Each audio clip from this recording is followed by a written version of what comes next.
Hey everyone, EDC back again. This is gonna be interesting because I've been wanting to make a video about this game for a long time now. There were a lot of rewrites and ideas I had, but I'm finally doing it. That's why I'm proud to say I will be talking about the original fucking Half-Life. I've been waiting for this day for as long as I can remember, and I have so much to say. It's my favorite FPS game of all time, and this review is gonna be awesome. So, where do I even start? Well, I think... Hang on, something just came up, guys. Dude, what is it? I'm in the middle of recording something. What? We're not talking about Half-Life? Fuck! Alright, hang on, let me see what we're talking about today.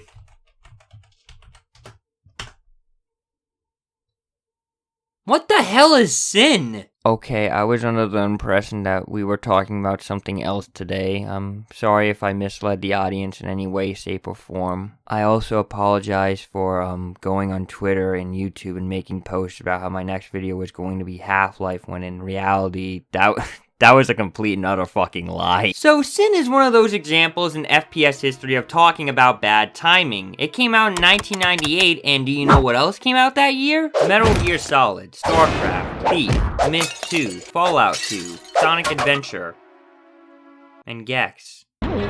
Last time I was here, I was dressed as a woman. It was without a doubt one hell of a year for gaming, though I wouldn't know since I wasn't even born yet. For FPS games, it was kind of a mixed bag in my opinion. I mean, there were only really a handful of games to care about at this time. We got a pretty mediocre Quake 2 expansion pack, an even worse Quake 2 expansion soon after. South Park was turned to an FPS game for some reason. I don't know, I never actually played it. And, wait, what was the other game again?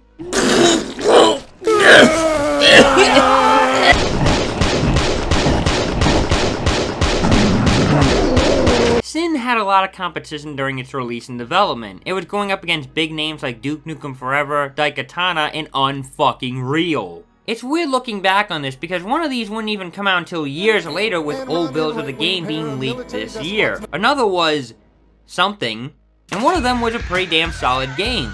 But despite those odds, SiN could possibly try and maybe, just maybe, make some kind of foothold within the gaming market. Wait, what's that sound?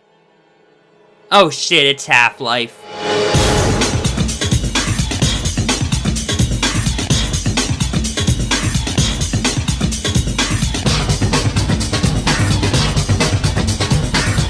Half-Life changed everything in gaming. Gone were the days of just shooting random enemies and progressing through the next level. It was about telling a story in a living, breathing world and immersing the player, an influence that we still feel to this day.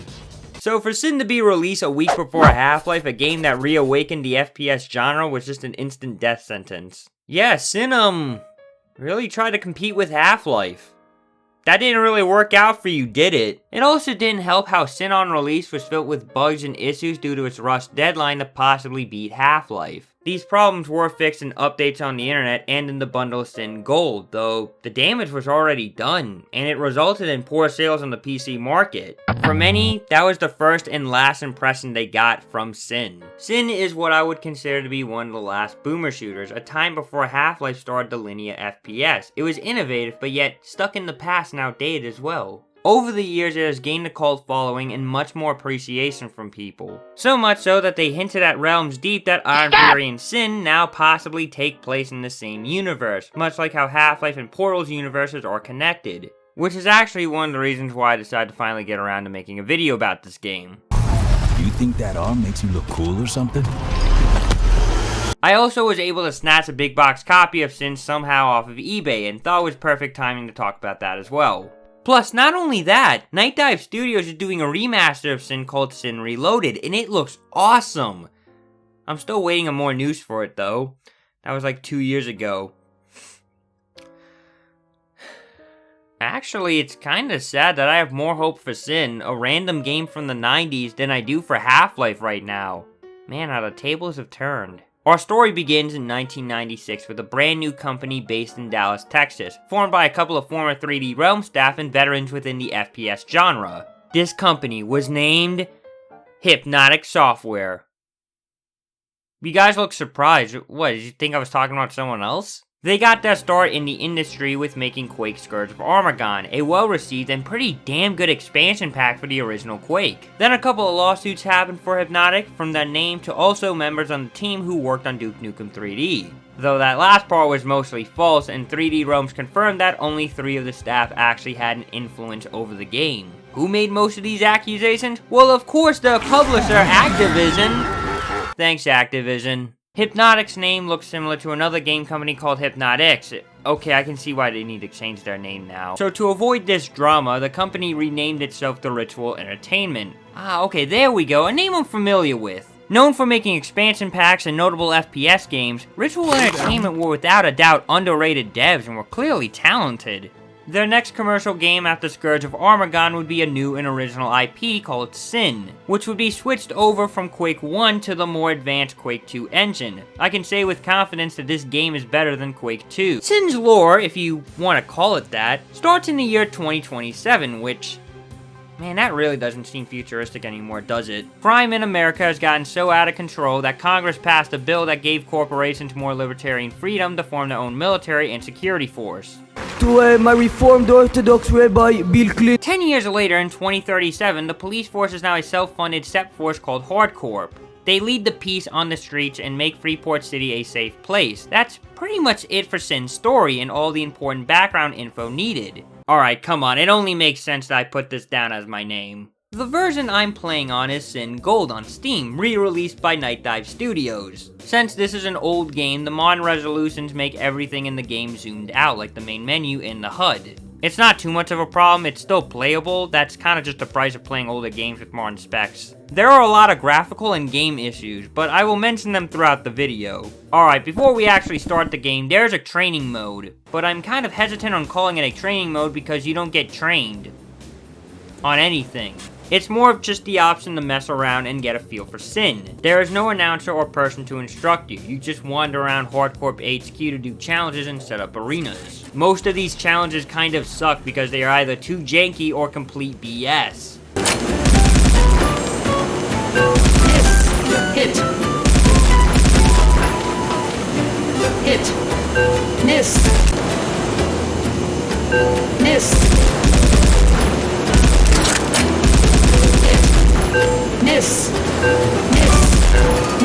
The only two that I liked were the sniping one and this one with SiN's pistol because they actually felt responsive. You can also use the terminals to see the scoreboard and to begin the challenge. After completing these exercises, you get a message from JC annoying you about your performance. Hey, not bad. I'm still better. Come on and show me how it's done, oh keyboard king. I actually was able to beat both of these challenges and heard dialogue that I've never heard before. High score. Simulation. Come play with the big boys now, JC. Boss, you're one badass mother. This environment is pretty cool. You can open cabinets, open up bleachers for no reason, and a robot that roams around to repair stuff or to damage you for no goddamn reason. Hey yo, what the fuck? For 1998 and on Quake 2's engine, this is pretty impressive so far. In the arena setup, you can only pick 1 out of 3 maps, 1 weapon, how many health aids you get, and if you want lighting or not. You walk into a simulation and push 3 buttons that glow white that spawn in enemies. I know this is a simulation and all, but damn dude, this seems kinda real. This is okay, I guess. I wish there was more to it because it's very basic. Half-Life's training course was 10 times better than this. The difficulty I'll be choosing is Hardcore because it's the hardest one out of the 3 and I have to play every game I play on hard for the rest of my life. Oh wait, Hardcore, I get it. How I'll be dividing and organizing these sections is through chapters. There's like over 30 missions in this game and a lot of them could just blend in with each other. It makes life easier and I think you guys will get tired of me introducing a new level every 30 seconds. I'm mainly using these walkthroughs and strategy guides from 2002 and 2006 as my source of influence from the internet. I'll link them both down in the description if you guys want to give them a read. Chapter 1 starts us off with a cutscene introducing us to the characters of JC. Welcome to the coalition. Wait, hold up. No, not that JC. And Colonel John R. Blade. Of course his name is John. JC being your typical master hacker, and one of the nerdiest people you could imagine. JC's appearance doesn't get more 90s than this, it's beautiful. I love it. Blade, on the other hand, is your typical boomer shooter protagonist. Like Duke Nukem, he makes one-liners and is a complete and total badass. Reports have come in that a robbery is in progress at Freeport City Bank and our characters have to stop it. Cutscenes in FPS games weren't exactly uncommon, but they weren't used to this degree frequently throughout the game before. They were either some cinematic to give backstory or used as a reward for beating the game. Sometimes both. Now, SiN's story isn't really meant to be taken seriously. I mean, just look at this next cutscene.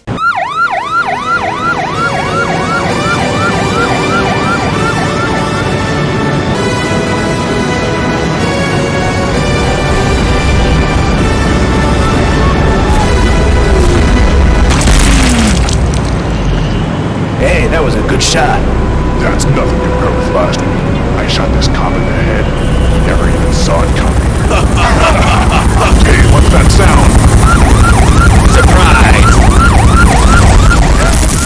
It's weird to think that SiN started off with an on-rail turret section before it became common in gaming. This isn't too bad actually. The gun feels great and it's short, so it's not going to overstay its welcome. If you shoot a specific object, it can affect the environment much like in Duke Nukem 3D. The mind-blowing part is that some of these changes actually come back later. It's not just for show. SiN starts off with its best punches on this bank heist. You're just stopping bank robbers. This isn't exactly new or original, but its execution is what makes it good. You can rescue hostages, explore, find secrets, interact with the environment like stopping these escalators that do nothing helpful, or assist your fellow officers moving into the bank. You can go through the front door with them, or you could flank the enemy from behind while they are moving in. A couple of thugs even come in to ambush you when this is happening, though these officers bail out on you after you help them.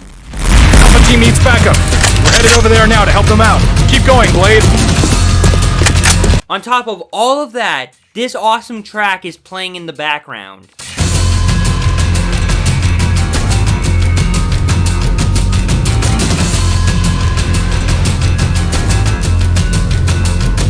Dude, seriously, believe me when I say this level gets you hooked. The soundtrack was composed by Zach Bellica, a German composer who was with Ritual from the beginning and the end. What he composed was pretty good and I really dig some of the tracks. It's not the best thing ever, but you certainly won't regret it. This guy works on Fortnite now. So our starting weapon is the SiN's Magnum. I don't know what it was with games around this time wanting these big clunky pistols with magazines not in the grip but rather at the end of the barrel. It's fucking weird, dude. Aside from that little rant, it's a pretty decent pistol and I think it gets the job done pretty well. JC, can you open that thing? I'm working on it, Blade. But not soon after, we immediately get the assault rifle that shares the same ammo with the Magnum and... oh boy, I am very mixed on this weapon. One part of me thinks it's fine, and then the other says it sucks. There are these projectile bullets that come out, and you have to aim your POV in a certain way to make your bullets land where you want them to go. It's stupid, I don't know why they did this. These are the only two guns in the game that actually reload for some reason. This isn't really groundbreaking. Some games had reloading mechanics such as Marathon and specific weapons like in Shadow Warrior or Duke Nukem 3D. Not counting double-barreled shotgun since it's a quick animation that is guaranteed to play for... obvious reasons.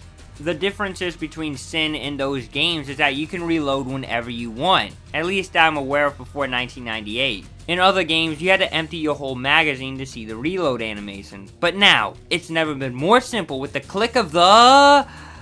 use key. Wait, what? Reloading in SiN is also binded to the interaction/use key, and I don't know why they did this. So when I'm searching bodies, I'm also reloading my gun. Over there now, help them out. Man, if only it was its own key. That would make half of my life easier.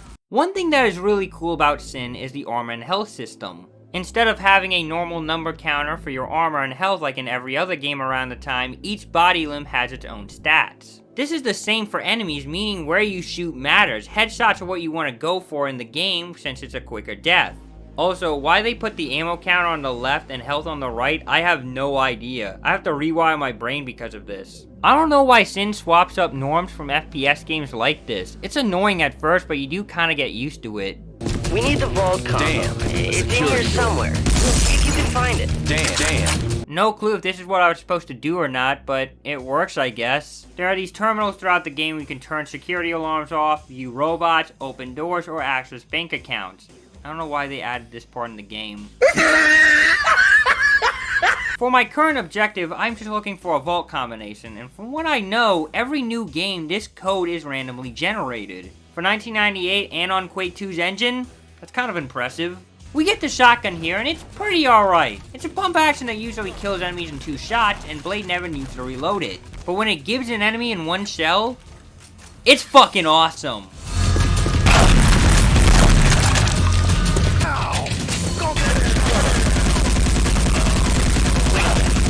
Picking up thermal activity in the abandoned building next door. Follow the tunnel and check it out.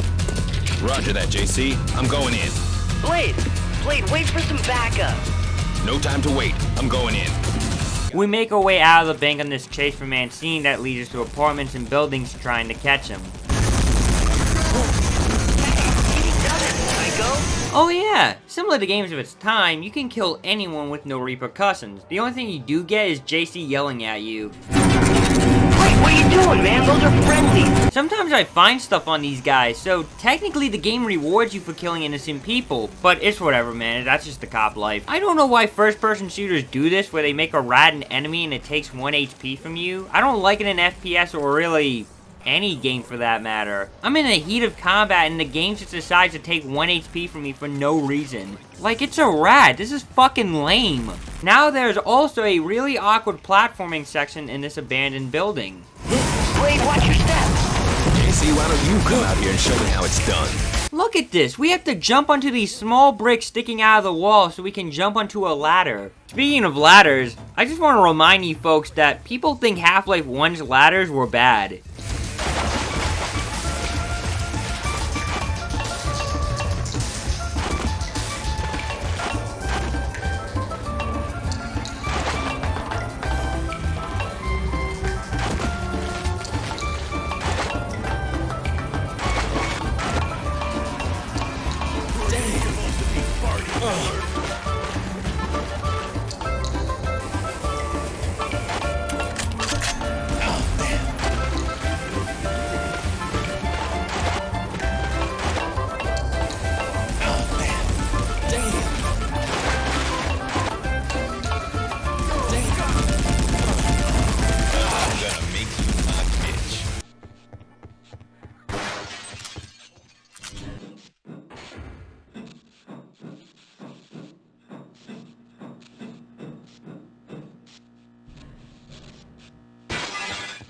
Around 30 minutes into the game, we are introduced to the main villain of SiN. I got some bad news. Blade is tracking us. I tried to lose him, but he's like one of your mutant blood. My men are keeping him busy, but we better get out of here now. Incompetent slug. Hey, it's not my fault. We should have been in and out of there much quicker, but he just blew right through us. I really want to cut off his head and stick it up his frickin' ear. Mancini, you failed me again. But Elexis, If you had just done what I asked and stolen the safety deposit box, you wouldn't be in this situation now, would you, Mancini? Instead, you decided to launch a full-scale bank heist. Elexis Sinclaire, the CEO of Sintek Industries, seems to be playing a much larger role into this than we may realize, and... Okay, I think we have to talk about Alexis's design. Elexis is overly sexualized and basically a teenager's wet dream in the 90s. She's in most of the marketing for the game for, obvious reasons. Probably so that one teenager would purchase the game. I don't know. It was the 90s, man. No. It's not like that. I swear. I'm growing tired of your antics, Mancini. Your bumbling has cost me dearly one too many times. Yo, I didn't even know this guy had a ponytail until re-looking at my footage. I think it's time for you to change! Oh my god! What the hell did you do that? What's going on? Where you going? Hell! I'm on fire! I trust you'll take care of Blade for me now, Mancini. No! It burns.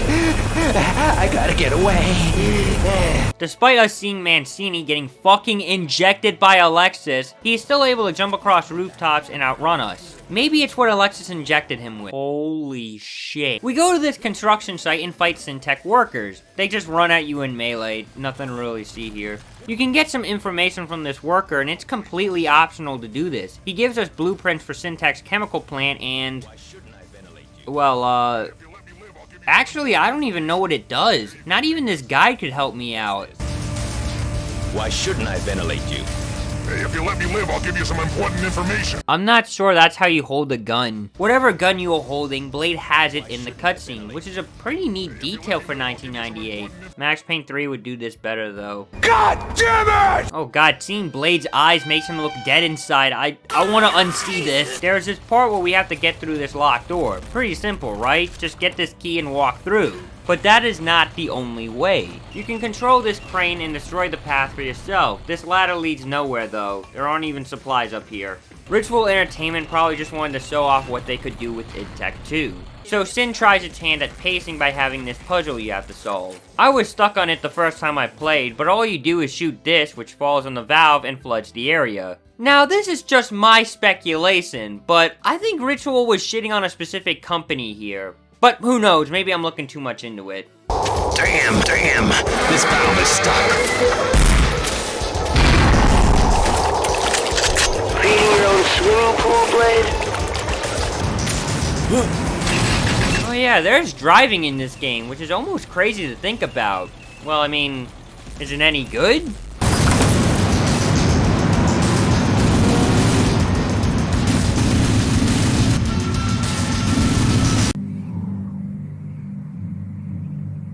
No.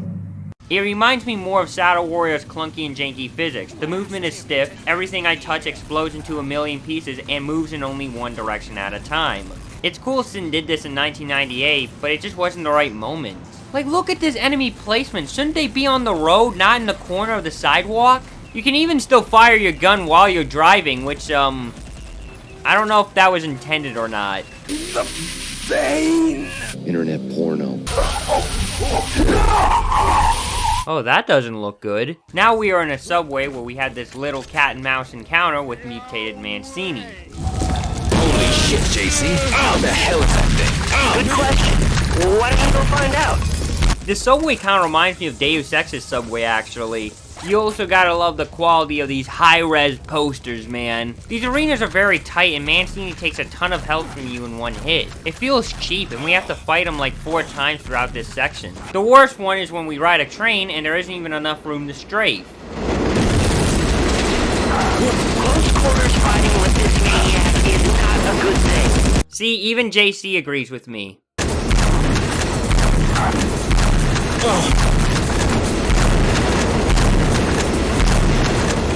Where the hell did he go? He disappeared. Technically, SiN did a tram ride segment like a week before Half-Life. Man, this game really wants to top Half-Life, doesn't it? This last arena with Mancini is actually pretty good because I can move around and cheat the game.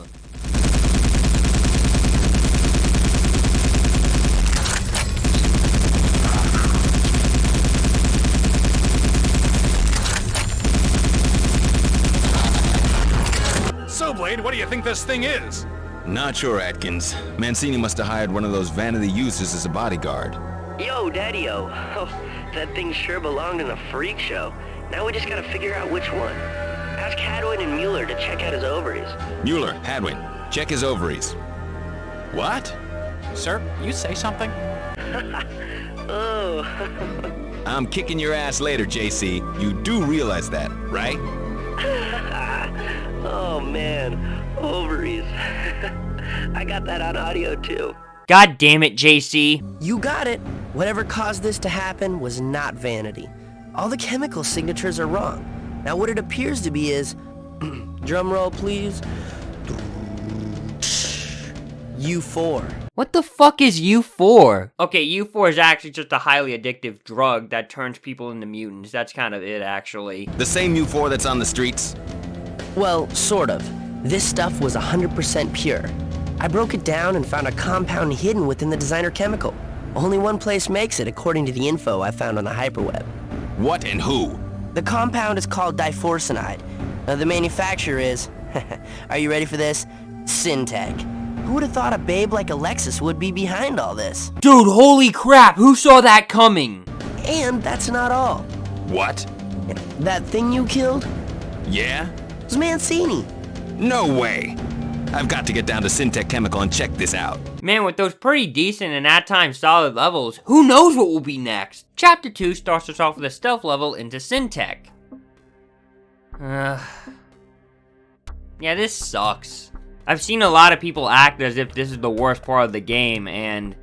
okay, it's bad, but not as bad as other sections. Trust me, it gets worse. I would be okay if the stealth was optional and you could still beat the level if you got spotted. You can do this, but after you do, the game sends in turrets and robots everywhere, and the only thing you have is your Magnum. Yeah, good luck going up against this shit, bitch. One thing about this level is if you get spotted, your cover is completely blown. In the next level transition, the enemies will either be aware or unaware of you depending on how you handled the previous level. Just play Metal Gear Solid for a better experience. There's this secret where you can stop a fan which comes back later in the game. Trying to get here though was a pain in the ass.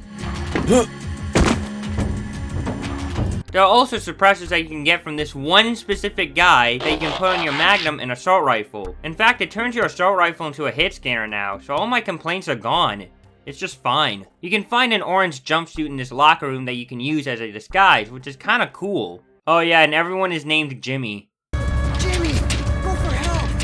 Jimmy, go for help! Jimmy, go for help! Jimmy, go for help!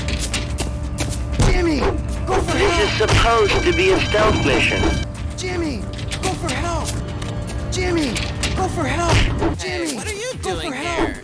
Jimmy, go for help! Jimmy, go for help! Hey, did you see that? Jimmy, go for help! I know what you were. What you are. People don't change. You're slipping. Jimmy! Once we get some basic weapons like the shotgun and assault rifle, the game starts to pick back up. Okay, I have to talk about it at some point or another. Why does every weapon and model look like they are alive? It is hard not to notice it. I'm not sure exactly why it is, but I think it's because there are no skeletons in the models. On a computer with a smaller resolution at the time, this wouldn't have been noticeable, but nowadays, god damn, this looks bad. So yeah, this is the whole game. Not much we can do to fix this. Better get used to it. The goal of this mission is to uncover the U4 data and examine it more. Please step completely into the chamber. Oh, yep, that's good. There is some adrenaline, which makes you go fast. Unless you are a speedrunner, these are pretty useless. Plus, we don't see another one until like chapter 4 or 3. We examine the U4 data and make our way through the sewers. Hey you, I need to get out of these sewers. Glad I'm not there to enjoy that sweet aroma. Sure you are. Just smell your t-shirt, JC. I'm gonna make you my bitch. Alright, so the HVC, or the High Velocity Chain Gun, is one of the best weapons in the game. That sounds like a fucking virus. What the fuck? It's a powerful ground control weapon and does everything I expect a chain gun to do, although the animations are a bit questionable. When you run out of ammo, Blade is still holding a chain of bullets in his left hand. Like, what do you mean I'm out of ammo? He's holding some right there. There's a grenade launcher attachment with it, and it's okay, I guess. Not the best grenade launcher ever. I used it in desperate situations or to bounce grenades around corners similar to build engine games. I love some of these death animations. Like, dude, this guy is sucking his own dick. Full speed ahead.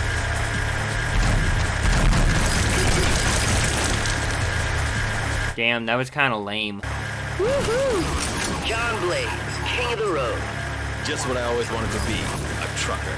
10-4, good buddy. So one of the new enemies we encounter are Voltors, and they exist, I guess. They are found in crates in this level and aren't too much of a challenge, though we don't see them again until chapter 5. As for the level itself, it's muh. There are times where I wonder how we're supposed to get through this when there are invincible turrets. There's no way of turning them off that I know of before running through them. That is one gripe I have with SiN. At times I think the game is fun to play, and other times it's unfair for no reason. Blade, there's the factory foreman. Make sure this is final shipment. You know what I mean? God damn, JC, what the fuck, man?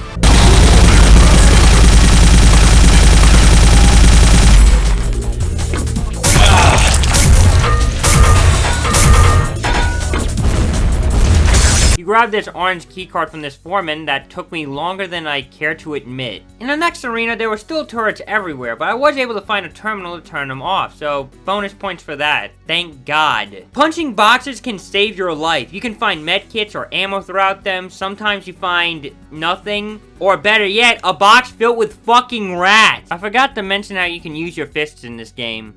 So now you can sleep at night, dear viewer. How are the Raccoon units holding up? Perfectly. Their neutral shunts are at 98% efficiency. The independent thought dampeners are registering no traces of resistance. It is indeed a glorious day. Victory shall be ours. Sensational.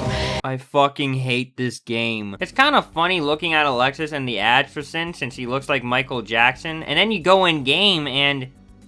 what the fuck am I looking at? Elexis was modeled off of Vanessa Upton, and with the red outfit, you can tell right away. She's even in the endgame credits, and wait, what the fuck? This sexual tension between the main protagonist and the villain was inspired by the anime Aeon Flux. But anyways, enough with Elexis, let's get back to the game. In the next level, we encounter even more annoying turrets and alarms that don't stop going off.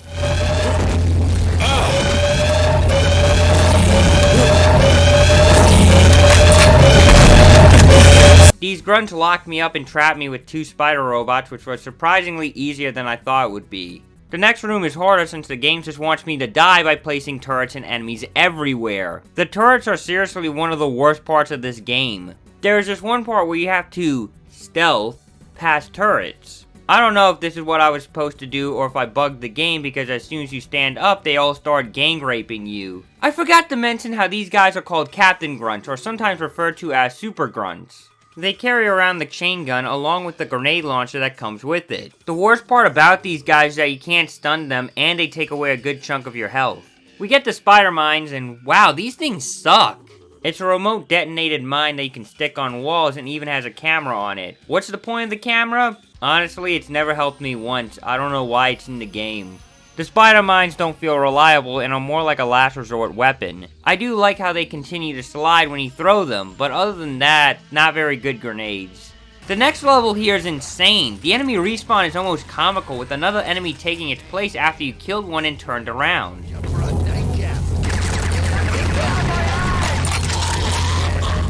I know what you mean.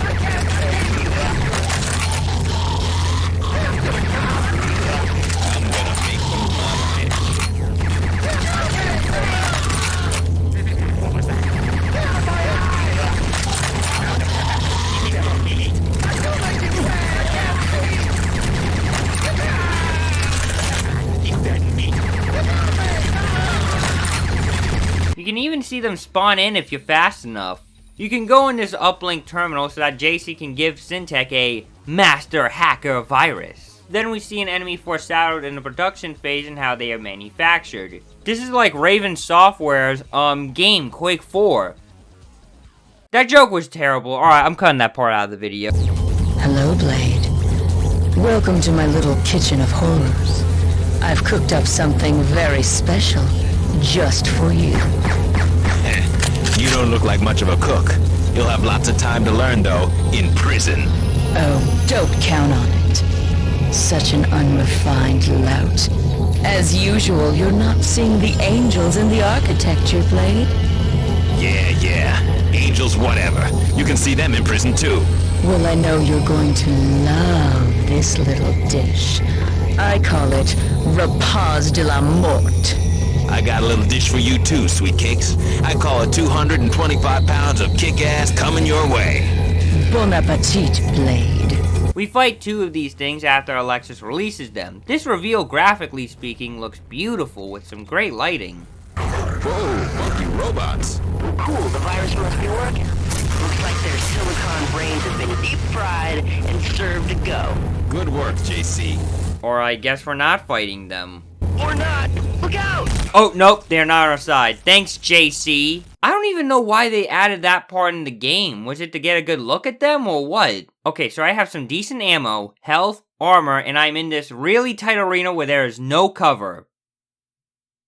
This should go fine. Look out! Christ, what's with these things? Wait! Christ, what's with these things? What's with these things?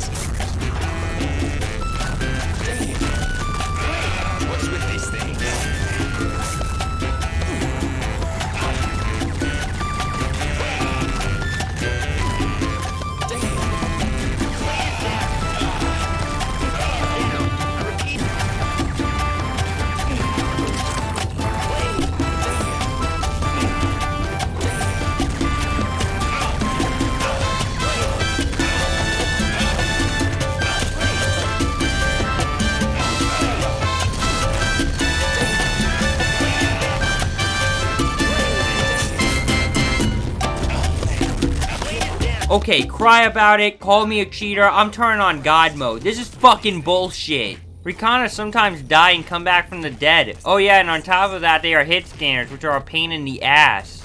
Once we get this green key card, we can leave Sintek from this helipad, and you'd think it would just end there. But there's another level that you can play after this. I don't even blame anyone for not knowing about it. I only found out when researching this video. So how do you get to this mission? There's a tech who will enter in a password for you on this terminal. Sadly, I blindly killed him in my playthrough, so that's why I didn't know about this. Luckily, I have the power of the internet!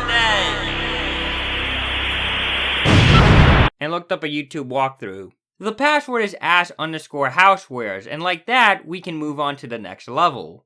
Chapter 3 is only missing 12 missile silos, so this is going to be a short one. I don't know why this guy made this its own chapter instead of putting it with chapter 2, but whatever, I'm rolling with it.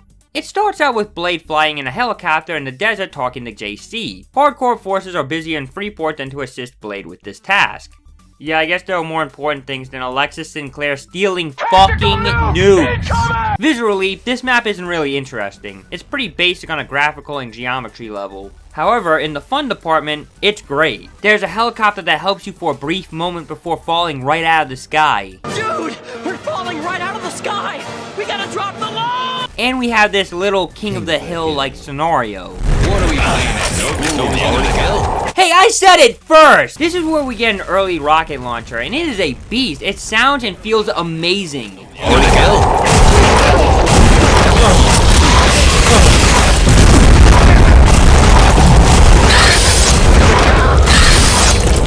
You also get a ton of ammo for it near the ending of the game, which is pretty awesome. Although you can get the sniper rifle earlier in the game, I got it on this level in my playthrough because I'm an idiot. It has a suppressor and does a crap ton of damage, but you'll see more on that later in the review. The time to take it out feels like an eternity, and I really wish I could skip this animation.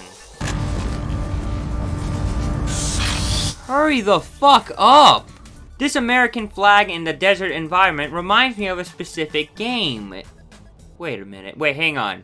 What's below that flag?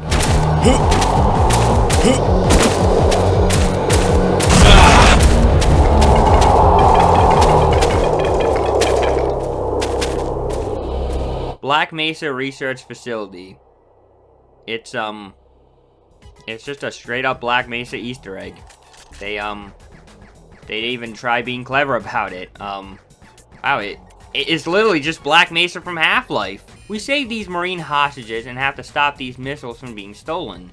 Pinhats? Pinhats? Pinhat? I don't fucking know. Pinhats are introduced in this mission, and they are basically mutants with rocket launchers with a lot of health. That sounds worse than how it is. They aren't too bad, actually. There are 3 missiles you have to take before Sintek takes them. Sintek takes the first nuke, you save the second one, and the third one is set to launch. You have to let that missile go or else you die in the explosion. This is how every playthrough goes, FYI. There are no branching paths. 3, 2, 1. Detonation. Oh no! Well, I never liked the Pacific Northwest anyway. Too much fish. JC, you heartless bastard! People are going to die! This level was a highlight for me. It's short, sweet, and had some great moments in it. Too bad it was basically a secret level and your chances of not playing it were pretty high.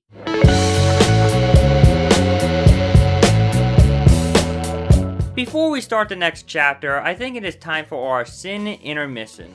It's also because I have a lot of info for this video and I didn't know where to put half of this stuff, so I decided to cut the video in half and make a section about it. We'll be looking at SiN's big box and some SiN trivia. The box that I own is not a North American copy. SiN's cover and box in the US look like these images I'm showing on screen right now.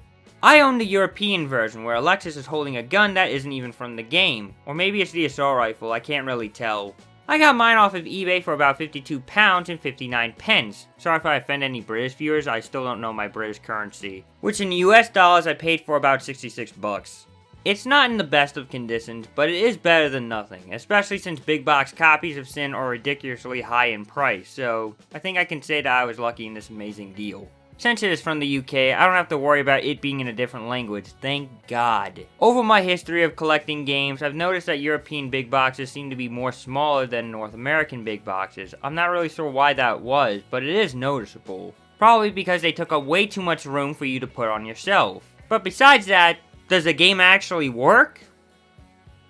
No, it's from the UK and doesn't work on my American computer. So let's just keep talking about the box itself. Update. I was actually kind of curious and wanted to give this another shot, so I tried it again, and I actually did get it working. But, it looks like this.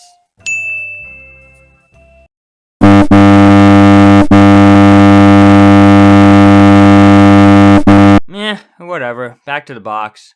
For anyone out there wanting to collect big box copies of games, my advice is to put bubble wrap in them. When picking them up, the game bounces around inside and it nearly gave me a heart attack one time. You just have to trust me on that. Inside of the box is the game itself and the game manual, which is by far the coolest part of the whole thing. You don't see manuals like this anymore, and I honestly miss them. Though I'm pretty sure the box aged better than this manual. I'm not sure what the previous owner did to this thing, but it is fucked up. It's basically just Blade's diary, and we get a lot of context before the event of the game. The drawings in this are pretty good in my opinion. They are either really childish or just fucking brutal. Heck, I even decided to stay up all night trying to read this thing, and I don't regret it. Mostly. It's not going to blow your world open, but it is an enjoyable read. So what's even in this manual anyways? It goes over how Blade met JC. Apparently, JC was hacking into hardcore for years, got caught, and then hired to maintain his freedom. Man, dude, that's kind of messed up. None of that is actually hinted in the game.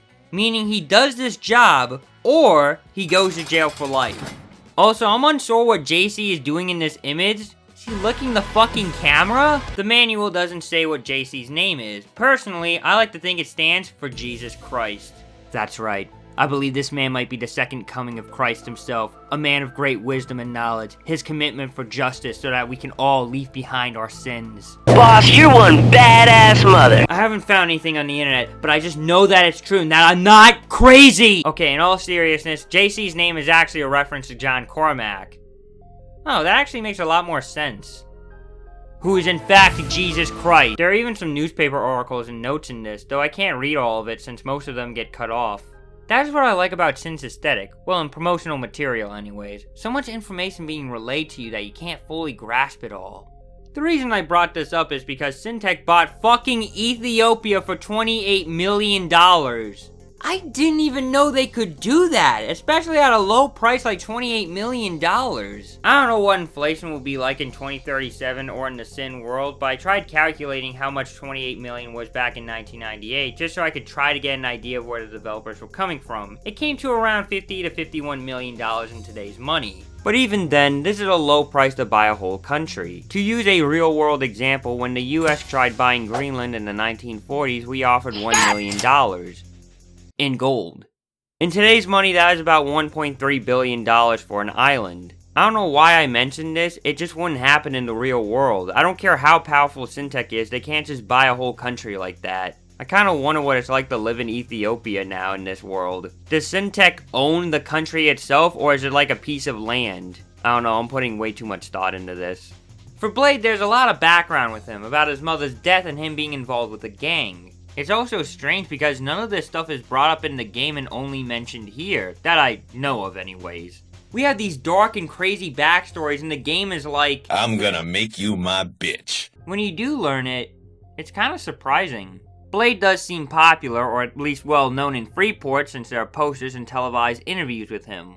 Oh yeah, and there are Blade action figures. We don't really learn much about Elexis in the manual, other than how she became the new CEO of Sintek after the sudden death of her father, and even denounced him too. There's even some simping from Blade in this about Elexis and how he's, possibly a virgin. Unbelievable. They may have their greedy hands in all kinds of pie, but I'd do anything for a night with Dr. Sinclair's daughter. Man, is she hot or what? What's her name? Oh yeah, Alexis. Alexis Sinclaire. How could a woman that smart be so beautiful and rich? Talk about having everything. Looking mighty fine. God, I need to get laid. She is the hottest thing I've ever laid eyes on. So this is a bat? Hairless? Fingernails? 400 titties?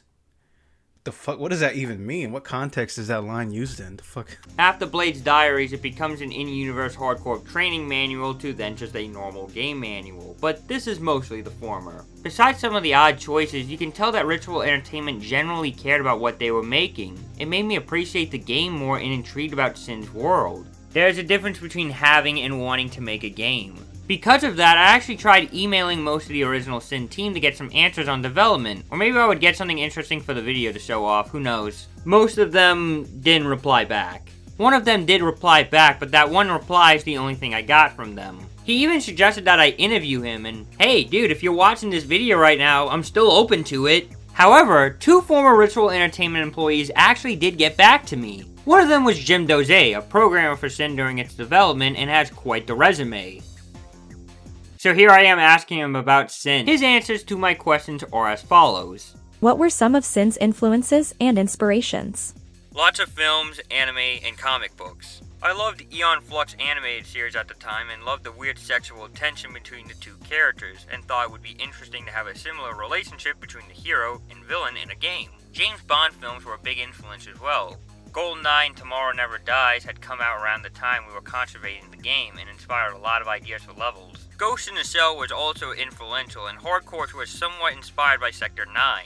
Other movies like Die Hard and Batman also had an influence. What is a fond memory of working on or about SiN? Getting the AI using the navigation system was incredibly fun. At the time, it was pretty amazing to see characters be able to follow you through the level. Seeing what the level designers came up with using the scripted system was really fun, and I was constantly astounded at the things they created, like the ATM machines, the helicopter fight, and the Hardcore's offices with the skeet shooting and dancing robot. Showing off the game at E3 was a blast because we were finally able to see people reacting to it and enjoying it. There were so many new things that we were trying that really hadn't been done in games. It was an amazing time. How did you or members of Ritual Entertainment feel about Half-Life during development? We had friends that worked at Valve, and so we knew it was going to be pretty good. A few of our guys visited Valve and got a chance to play through a bit of it, and were impressed. Half-Life Day 1 came out when we were finalizing the game, and some of us played through it and loved it. But there wasn't really much time to react to it since we already had a release date that we were crunching to finish. What are your thoughts on Phantom Fury and SiN being possibly connected and Night Dive's SiN Reloaded Remaster? It's always been a bit weird for me seeing someone else take over a game I've worked on. It's a bit like seeing someone going out with your ex. Still, it's nice to know that it lives on. The second person, though, I had the longest back and forth conversation with over email. He gave me a lot of info and added some other comments about SiN as well. I'm not gonna say who, since they wanted to be kept anonymous, but he had some personal feelings about SiN's development. Thanks for the email. I do remember. A parent wouldn't forget a child. Same for a developer in a game they helped birth into this world. Sorry man, while I love to share, this brings up trauma for me. This was a painful development experience. The added kick in the nuts is seeing this creative IP, one which this original team poured so much of themselves into, now in the hands of others who haven't had their first original thought. I can't say I blame them. It's hard to imagine the pain of developing this game and having it done dirty by upper management. But his help is very much appreciated. He gave me some leads to developer interviews, which are what I used in this video, and facts about SiN I didn't even know about. These developer interviews were a bitch to get, and now they're in my possession. However, they're not on YouTube or anywhere else for that matter.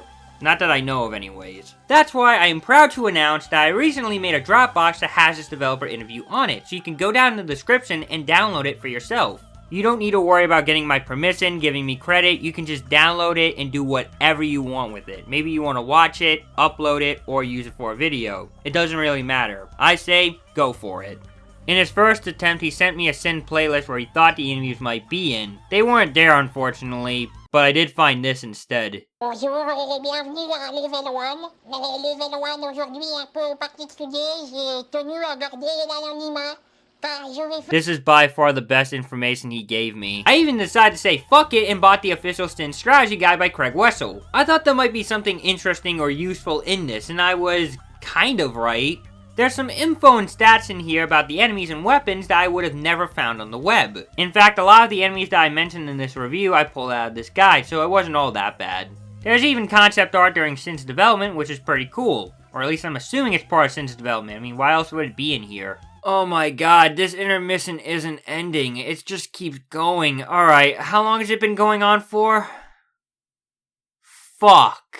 Okay, one more fact about SiN. Some demo copies of the game actually had CIH viruses on them. Pretty cool, right? Chapter 4 is mostly set in the sewers. I think I know a certain someone who would probably love this. Remember some of that polish and those amazing moments? Well, I believe this is when the game starts going downhill. As we go on, the level of quality and balance gets worse, and I have less positive things to say. I'm kind of surprised how Blade doesn't seem to care about swimming in sewer water. Not as surprising as falling down this pipe and getting bombarded by hit scanners. Some of these enemy placements feel cheap and unfair, like as if I didn't have enough ammo or health to deal with them. Not only that, these arenas just don't give me enough room to move around in or enough cover. Using the Magnum for long distance range kind of helped, but other times it didn't.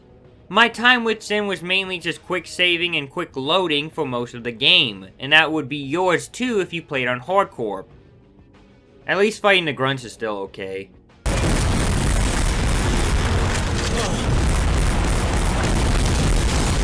After seeing this Rakana shoot down this pillar, we can enter SiN's technical secret level by jumping into the water. Everything starts blowing up for some reason, leading you to go through a pipe. Then Sintek grunts blow me out for virtually no reason and don't let me drown.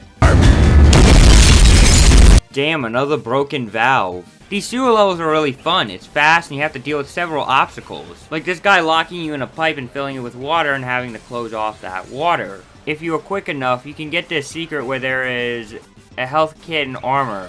Wow, that is one killer secret, man. Then these guys throw fucking bombed crates at you that you have to dodge. Then after that, you have to change these pipes that will lead you in the right direction while also turning these valves. This was single-handedly one of the best levels I've played throughout the whole SiN series. It felt like there was a rush, the enemy placement was fair, and the amount of destruction was awesome. Obviously, this isn't the best level of all time, but for SiN, this was like a chef's kiss. Mwah! Too bad I just now found out about this level. So again, there's a possibility of just not seeing any of this in the playthrough.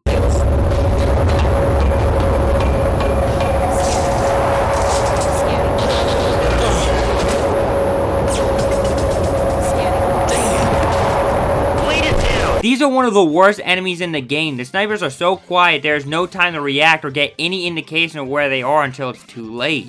It's trial and error resulting in you dying over and over again. Imagine Medal of Honor Allied Assault Sniper Town, but even worse than that and throughout most of the game. JC, give me a rundown of the layout of that. Dude, I didn't even get to hear what Blade was going to say. What just happened? Looks like we are in a dam now. Man, this is just like surface tension, except it isn't as big. You can even jump into the water where you can find sharks. They're called Nukes, and well, they are what they are. Fast-moving enemies that swim underwater, and okay, that's kind of it for them. There's nothing actually down here, which is completely pointless. What's next? Is a helicopter gonna appear out of nowhere like in surface tension? Bird in the air! I'm picking up a Sintek helicopter heading toward your location. Oh, god damn it. For the helicopter, I didn't know if I could take it out since there was no indication that you could. Well, at least when I first played the game. But it is possible, just with enough bullets and patience.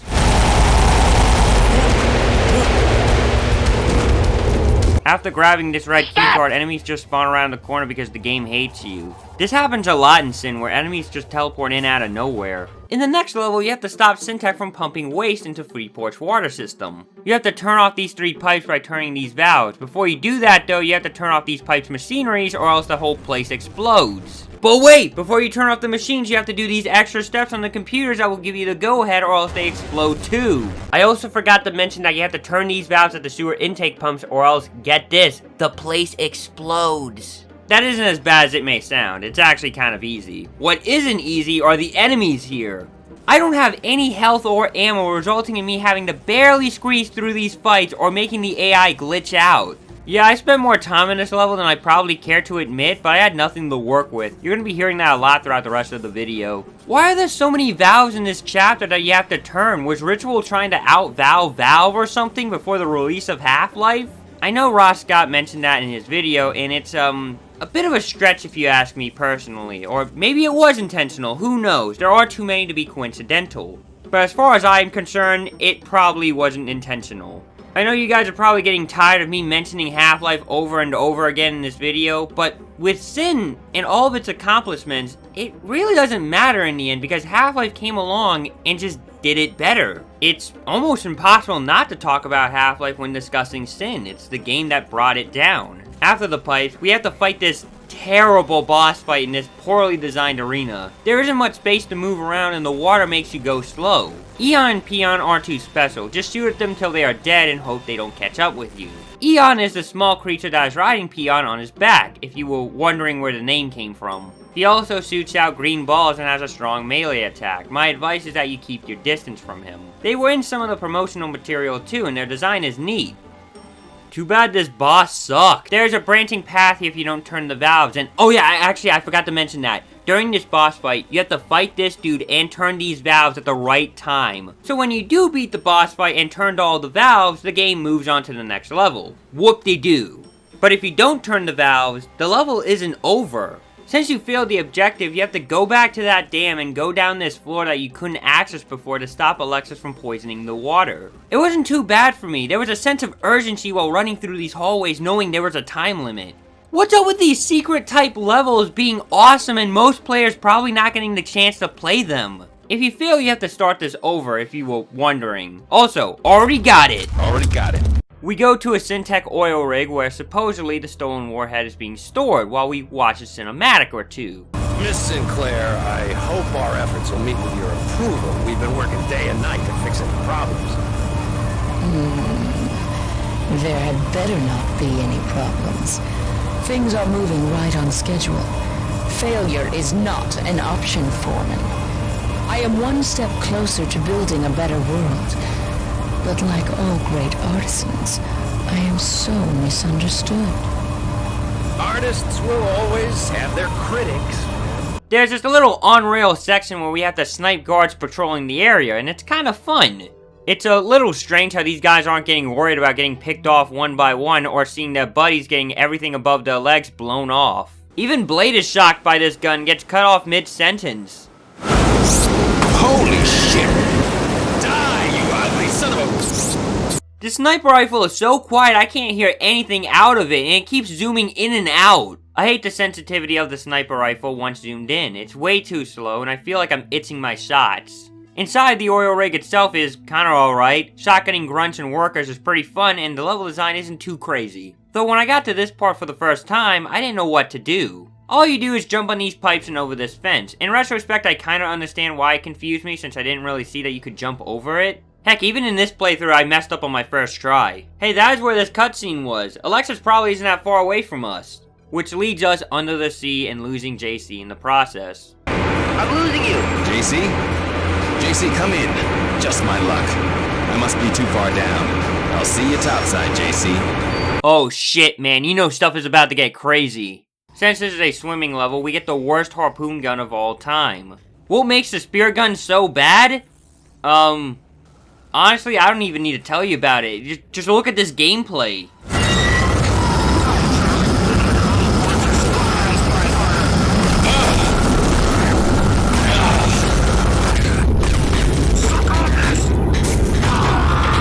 Other than the underwater sections, it is pretty unreliable, unless you want to save ammo for your other weapons. Those air bubbles will probably give me a bit of breathing room.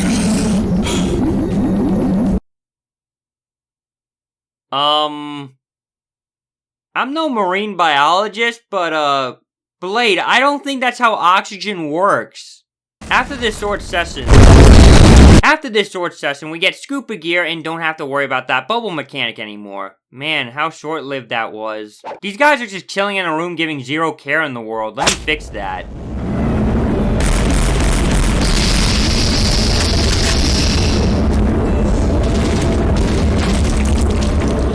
Bye. Some of these levels are pretty bad. I don't know if it's bugs with the game itself, lack of updates, or something completely else. We fight humans and Nukes throughout this level. Not bad on paper, and gives Call of Duty Ghosts a run for its money. Fish, move out of the way. What ruins it are these wind currents that push you away with no visual effects or knowledge of what is happening. That's also where you have to go, and the game just pushes you away. Everywhere I go on the internet, the same thing happens for others.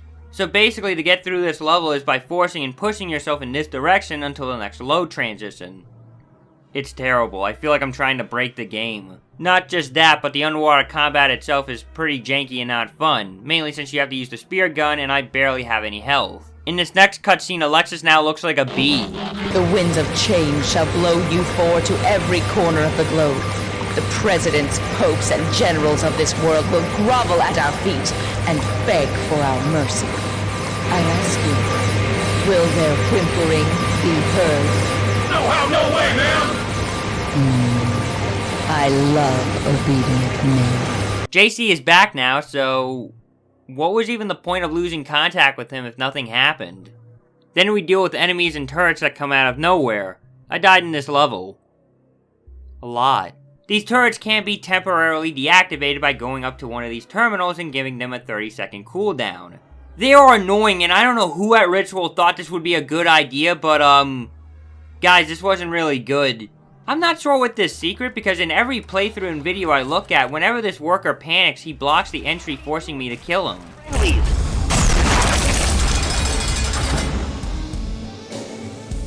Hey, easy does it, psycho! The next level is Jungle Pass Part 1, and we start things off with 1998 Quake 2 destroyable environments.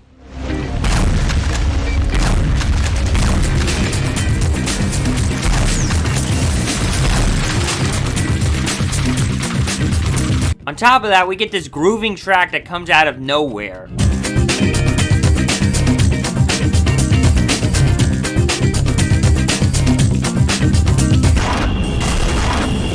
Whoa! Looks like Mancini's not the only person who have been mutated into whatever that thing is. I'm a little more worried about getting killed by that thing than whether Mancini's the only one, JC. This is when manumits become a more common enemy. They are the same as the last one we fought in Chapter 1. They melee with their claw and are pretty mobile. Though one thing I find weird is that they still have Mancini's pants on. I don't know why Ritual couldn't have made another model or just use a more universally consistent one. Oh well, at least there are moments where we get to see them attacking human enemies. I love it when games do this, though Half-Life 1 and Halo CE did this way better. I wonder if there are coconuts in those trees. We've got a job to do, remember? Hey Blade, this isn't a tropical vacation. Hop 2! Oh, shut the fuck up, JC, you hypocrite!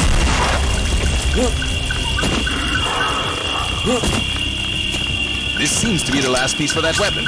Let me see if this thing turns on.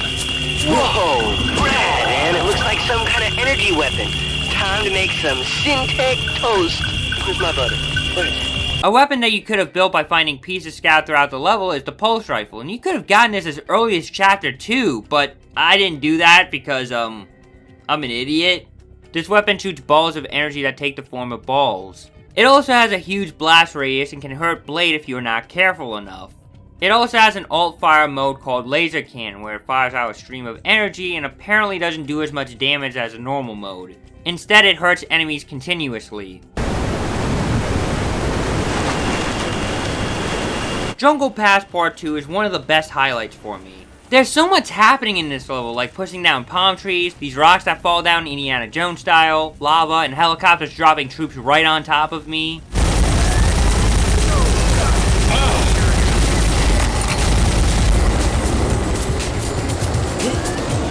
We even meet the Bicrodi enemy type. One thing I find weird was that this rope was a ladder. I didn't notice or realize I could climb it on my first time playing. So yeah, a pretty solid level. Again, why was this a secret level? Okay, I know it's not hinted as being a secret level, but it's like hidden away and most players probably aren't even gonna go and play this level. This next level is god-awful. There's this clunky driving section that made me want to jump out of a window, snipers one-shotting me, and unbalanced encounters where I have no ammo or health. I spent 30 minutes trying to get through this area alone. Like, seriously, could they have not added a health kit or two anywhere? Of course, I died over and over and over again, seeing the same fucking room. This is what I meant when the game gets less and less polished as we continue. And dear viewer, you might be saying, well, EDC, isn't this kind of on you? You did choose hardcore after all. While, yes, that is true, I played on officer mode, which is this game's version of normal. A lot of the problems I had with the game balance were still an issue, but just a little bit easier this time around, and not as frustrating. In fact, maybe just play on officer mode. After this room, you get captured in the goofiest way possible. Oh shit!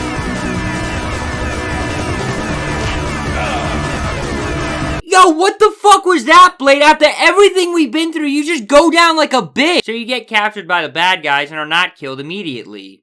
My imagination is just running wild with all the things I can do with a specimen like this. All I've had to work with is drug addicts and inferior men. Now I have a specimen I can derive real satisfaction from. Bite me, fly you friggin' bed. Didn't another game in 1998 do this? Oh yeah, it was Half-Life. So, SiN also did this before Half-Life. But that was done way better.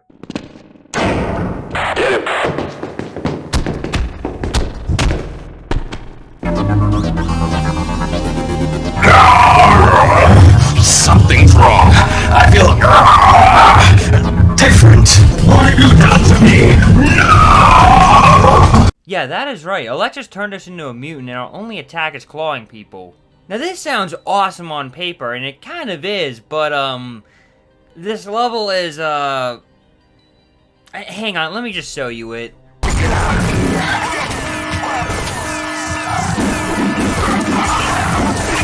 Now we're in a jailbreak sequence, and so far, it's okay. Hey, we're supposed to be working together, man. What the hell are you doing? This level is terrible. There are invincible turrets, guards who do a ton of damage, you only have claws, and I don't know where to go. I have to be doing something wrong here, right?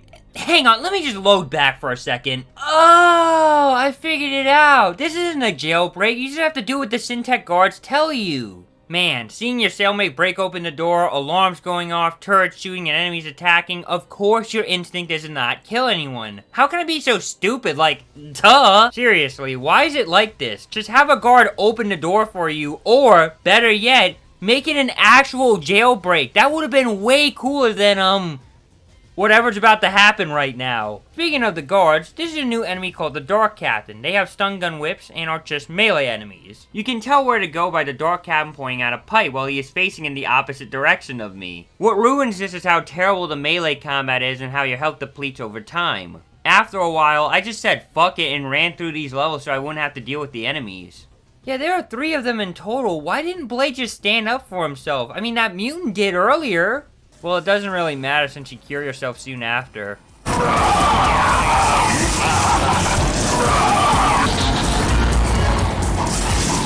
JC, it's Blade.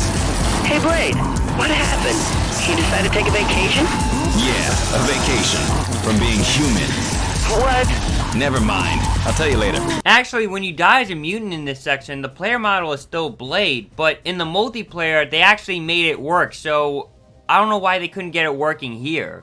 Oh shit, these guys are doing yoga. Nah, man, go fuck yourself. Michael! Oh hey, what's up? This door is stuck and there's a new weapon in here, but I can't get in it. Alright guys, I have an idea, but I need you to look away from the screen real quick, alright? Just look away real quick.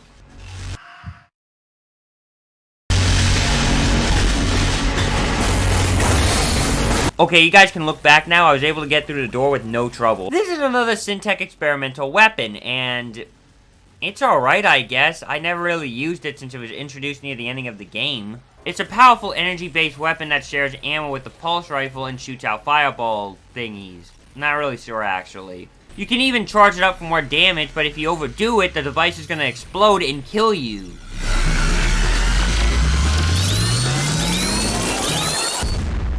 Hey, does this sound familiar to anyone? Okay, I gotta stop making this comparison to Half-Life. It's getting pretty old.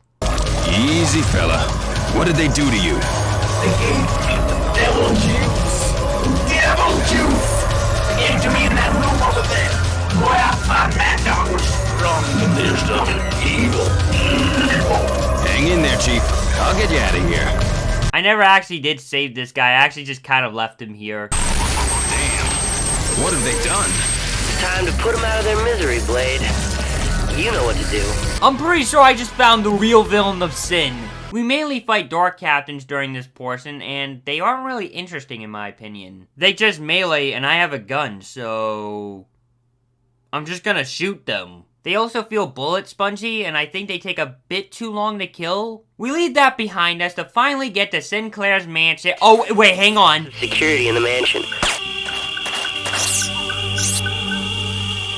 Alright, good, I got him. We stopped by the Sinclaire mansion, and some of the level design's a bit odd, mainly in the beginning with this parking lot. How the hell is anyone supposed to get here? Before we actually go inside, there are a lot of traps and alarms we have to look out for. Instead of going through the front door, you can go down here where you can turn off everything. This painting is Level Lord, or Richard Gray, and I can only guess that he designed this level if a picture of him was added into it. Correction, Level Lord did make this map. I recently found a list of which developers made which maps during development, so, wish I had this list sooner. Back to the show. Here is a secret in Estate Sinclaire Part 1. You can open this wall that goes to an outside area, and there's also a sniper waiting for you, so be prepared for that. Take out this mutant, grab the key that is on the ground, and then head over to the bookcase that opens up a secret room with grunts inside of it. You can then unlock the door with the key that you grabbed and find the security room. On the cameras, you'll find Elexis in a jacuzzi, wearing high heels for some reason. Alright, this is boring. Let's go to the next level. Holy shit, there's a tiny little mutant here. That's so cool. Nice try, game.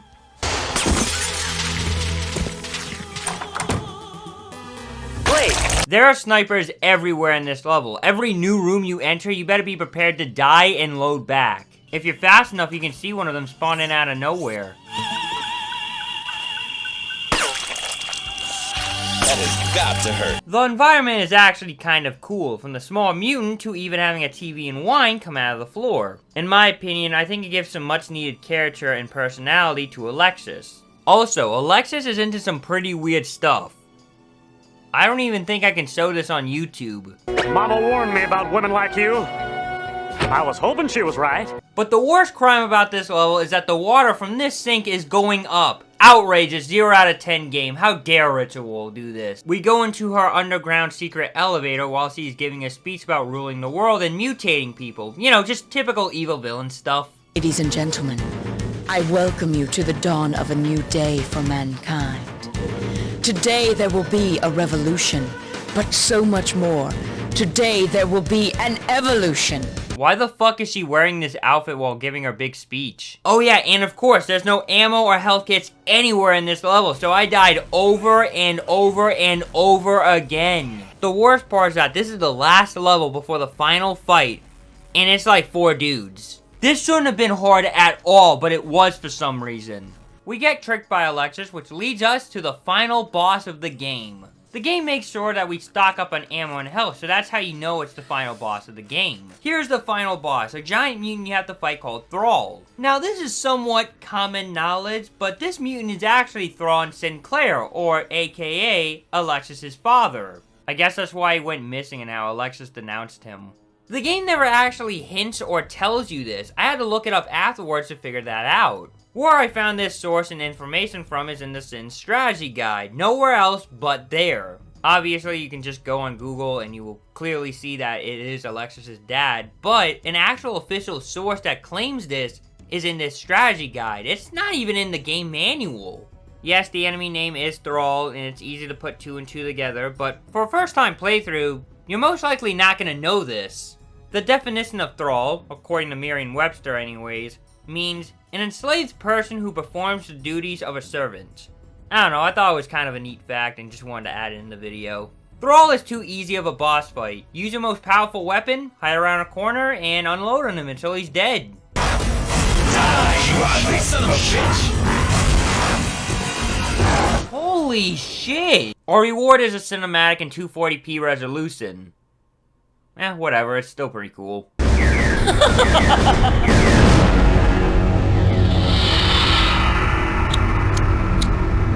You've been a very naughty boy, Blade.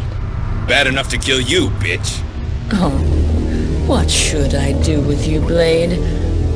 Perhaps I'll lobotomize you and keep you as a pet. That would be amusing, don't you think? I don't think you're gonna do squat, lady. In case you hadn't noticed, I have the gun. After all the shit you put me through, you're crazy to think you're gonna walk out of here alive. Okay, so fucking shoot her. Oh, baby, that's no way to start a relationship. Don't you know if you shoot me, you'll never ever learn your lesson. Now pay attention, because I have something very special to show you. Save it for someone who cares, wench. Dude, shoot her! But John, I'm willing to bet my life you've never seen anything like this before. Oh, you fucking simp! This! Oh, hell.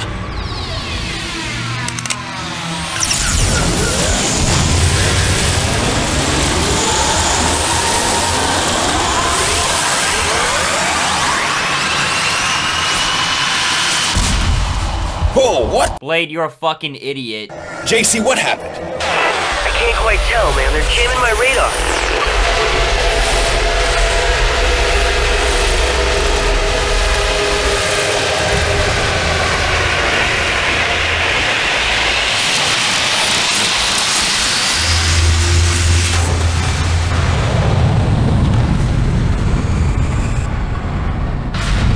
Elexis teleports away and flies off to somewhere, while our heroes are left in confusion and anger. No way!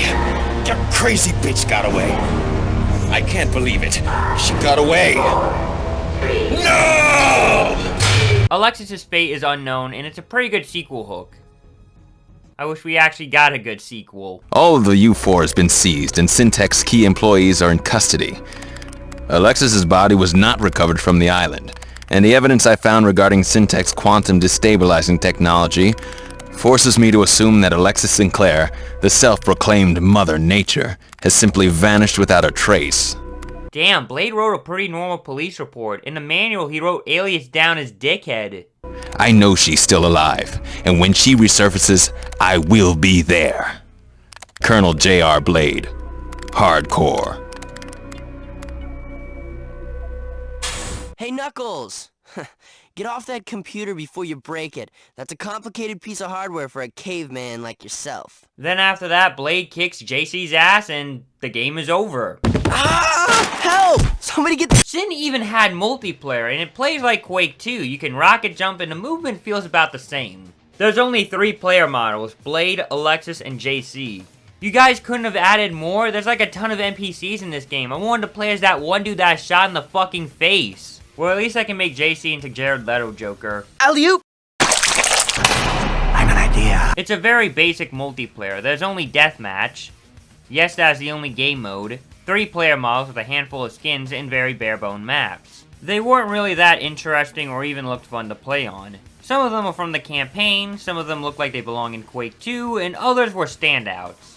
However, does anyone really care? I know I don't. Let's just finish this video. Half-Life would absolutely destroy SiN in sales and innovation. But to be completely honest, SiN was doomed from the start. No matter what was going to happen, Half-Life was going to win in this field.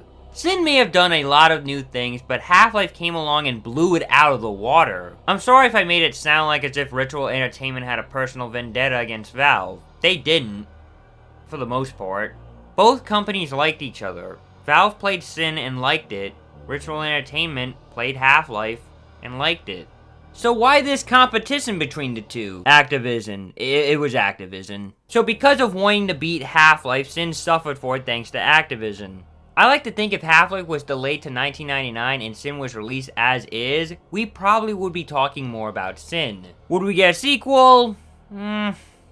Probably not. Or at least not any good ones. Another option for SiN was delaying the game to at least 1999 to fix all the bugs and not be pressured into the heights of Half-Life. But at that rate, it would have been completely outdated on the PC market. People wanted more games like Half-Life, and these forms of FPS games would be gone. Jim Dose also speculated this in my interview, and I agree with him. In retrospect, had we delayed 3 to 6 months after Valve had released, we could have improved the game and not been swamped by the hype around Half-Life. It's a damn shame there wasn't a proper sequel to SiN. Ritual Entertainment would go work on other games after this instead. That's not to say they didn't try, but no publishers were really interested. SiN Episodes Emergence would eventually release, and it was complete shit. Sorry, okay, that's putting it lightly. It was actually complete fucking dog shit. I'm really dreading the day I have to talk about it.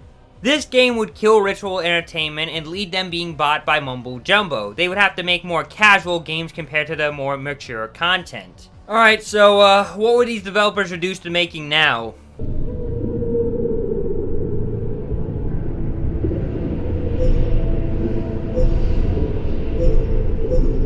Oh man, this sucks. So yeah, that was SiN. This video took longer than it probably should have. That's 1 hour and a half of your life you won't get back for a game that no one remembers. Bye! What's up guys, it's me Blade from the video game SiN 1998. Make sure to subscribe to EDC and invest in Laotian militias overseas, because they're gonna come back in a big way in 2023. Look out for that. Peace.